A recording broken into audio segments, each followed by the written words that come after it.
Imagine having a 400-year sentence for being an accessory to robbery and not even being that guy. No evidence, nothing. Someone just says, you kind of look like the guy that was driving a car.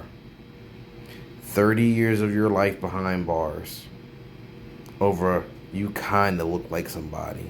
Imagine spending most of your life in prison for a crime you didn't commit. Well, for Sidney Holmes, he spent more than 3 decades in prison. And you would think someone in his position would be angry and bitter, but for him, it's quite the opposite. A mother running to her son. This is the first time she's hugged him in more than 2 years. You hear the pain of what it's been like for this family to be separated for so long. I'm just so grateful.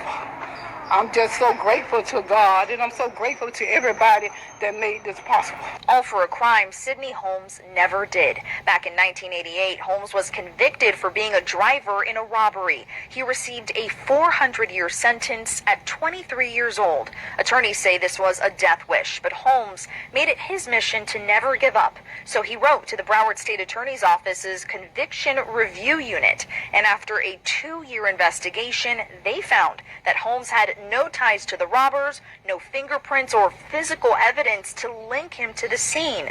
The state said one flawed witness identification put him in prison for life. But on Monday afternoon, an order vacating the judgment and the sentence. Sidney was overcome with emotion, finally being heard after decades behind bars.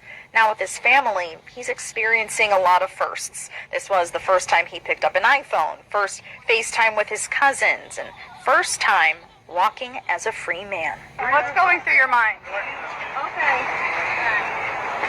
What's next? He says what's next is learning more about the criminal justice system and helping other innocent people just like him. Well, I want to do some kind of prison reform because it's badly needed. You can't give up hope. Hope is something you can never give up. I'm Gabrielle.